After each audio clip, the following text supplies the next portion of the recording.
Chapter 47, Humility. But I understand that the teachings of every prophet is based on the concept of fear. For example, they teach us to make merit regularly so that we can go to heaven, or to refrain from sinning to avoid hell, I said. I'd like to justify for all the prophets. None of them ever taught those messages. They have always promoted love and knowledge in their teachings. What you have heard or seen has been distorted by the religious organizations that were established later to ensure their survival. Those establishments intended to serve as representatives of the prophets in guiding humans to become one with God, or to be able to liberate themselves from the cycle of reincarnation. They created the belief that people must be led exclusively by them. This part is crucial. When people believe that they have to rely on religions instead of relying on their own potential, they easily fall into a state of fear. The fear of not being able to liberate themselves, which eventually leads to the loss of their power, Kieran explained. Religions have strengthened their organizations by using fear as a strategy, he added. I'm not sure how much I can understand this, I admitted. So let's say you own a car repair shop. You wouldn't teach your customers how to fix the car themselves, would you? Kieran asked, because if you did, your business would be at risk. All you have to do is to make them believe that they have to rely on your mechanics always. Then your business can survive and be stable. So, to ensure the survival of these religious organizations, their leaders had to distort the message of the prophets. Without telling anyone how to repair the car themselves, so to speak, they sowed fear among the non-believers that they would be labeled as heretics and go to hell if they didn't follow the rules of that religion. Each establishment also built the concept that only their religion could lead the souls to find their way. This is another form of fear.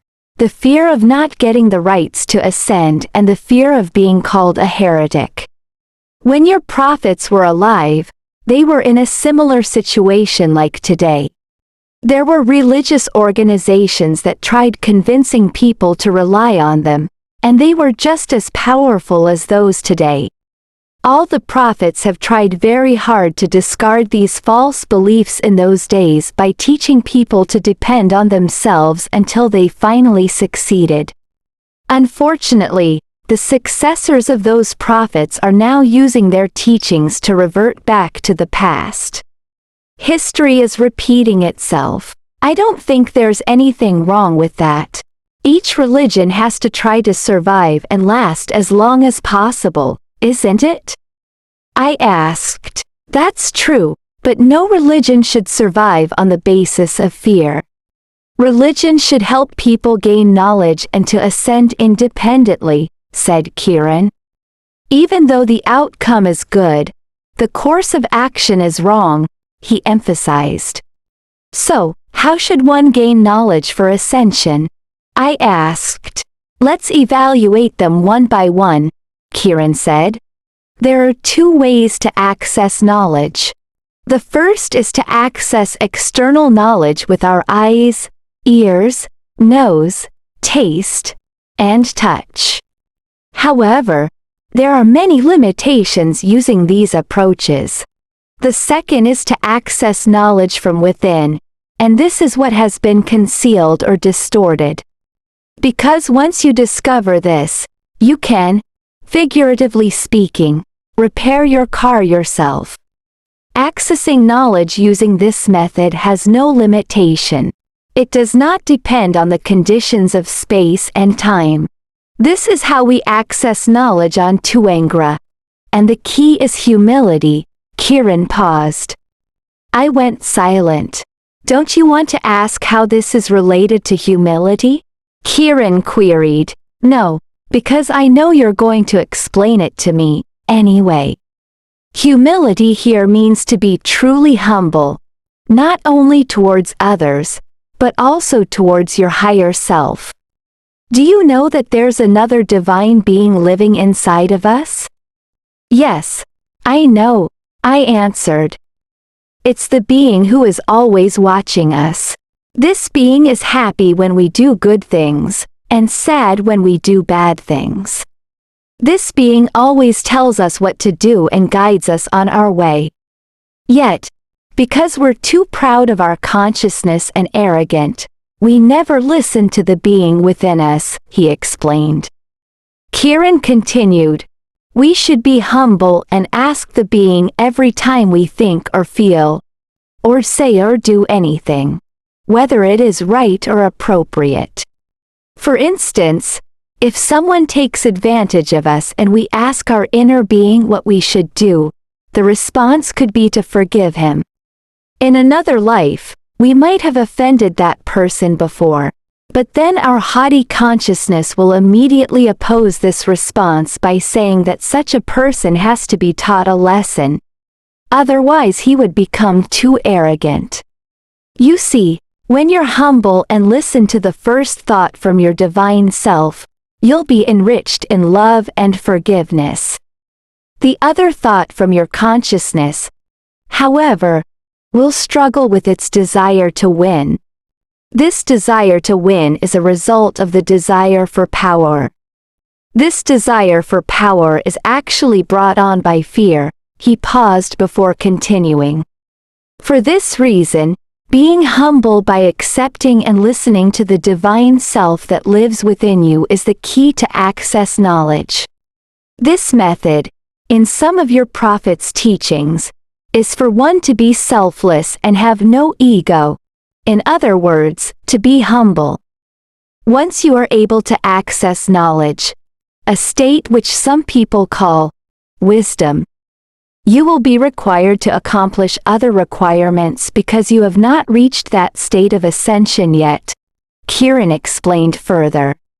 To complete the whole process is like learning to be a mechanic because the only way to enter the state of ascension is to start doing. And when you can do it, ascension will follow.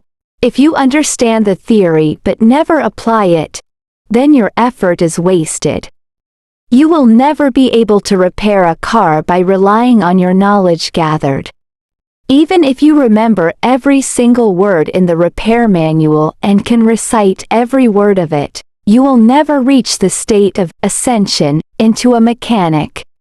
But if you succeed, you will no longer need to depend on car repair shops. True prophets always want to teach people to repair things on their own. When one has learnt to ascend and qualify as a mechanic, he or she should continue teaching others how to fix a car on their own, instead of establishing one's own repair shop. And it's very easy. Of all the knowledge in the universe you need to gain, it's love. And all you need to do throughout your life is to manifest your love, Kieran said and continued. Remember this. Anything that is beyond the normality of human nature, you may assume it to be wrong, but all we have to do is very simple. We don't need to go on a fast. We don't need to endure suffering. All we have to do is to love everything at the highest level. I think to achieve the highest level of love is challenging and sounds impossible, especially to be able to love those whom we hate as if they were our own children who have wronged us, I said. Kieran responded, and that's the reason why we rarely find anyone who can raise his or her consciousness to the highest level of love. An important quality for people who strive for success is patience. From a physical aspect, we call it patience, but from a mental aspect, we call it tolerance. Both of them have the same mechanism, but they are demonstrated differently. Both combined, we call endurance. This quality, if you've noticed, existed in every great man and woman in the history of your world, whether it was someone who made an invention or discovered a new theory, or the prophets who encountered many challenging thoughts and emotions before becoming spiritual leaders. Every one of them developed the quality of endurance through the process of doing. In simple words, the most important step in the act of doing is endurance, Kieran concluded. So, practicing perseverance also means tolerance? I asked. It's been documented in history that some of the prophets endured suffering to demonstrate their strong beliefs. But in the end, when they realized that suffering did not provide their expected deliverance, they gave up and went back to their normal life. One prophet, who found the middle way, also endured suffering to try and test the instructions of his master, Kieran replied. He went on, the true meaning of endurance is to try to demonstrate love even to those who don't seem to deserve love at all. We can easily love those who deserve it because there are strong reasons for us to do so. It may be because they're pitiful or because they are our children or relatives.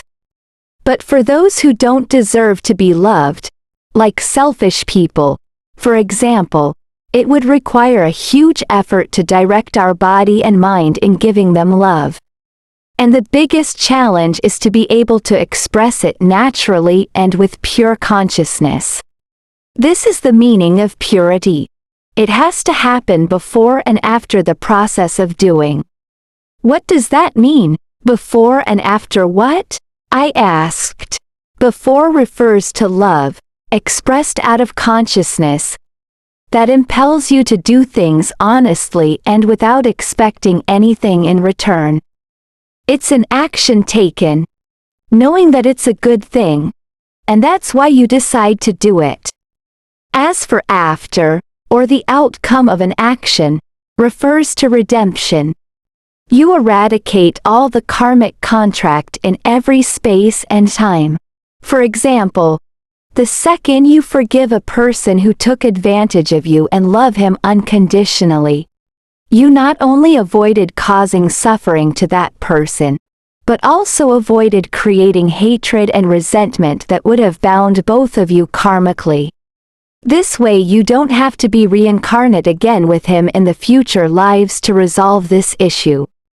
At the same time, you had also cancelled out or redeemed the existing karmic contracts you two had accumulated from the past lives.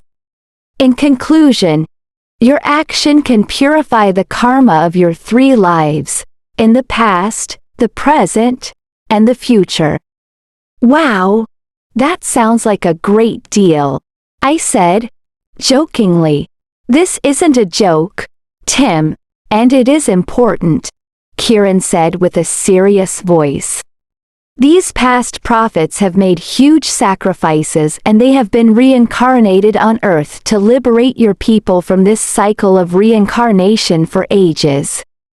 I understand, I said, having regretted at the pun I tried to pull off earlier. If this process of showing pure love is applied with every challenge encountered in life, bad karma will gradually and entirely be eliminated. No further karma will arise because you have resolved it completely.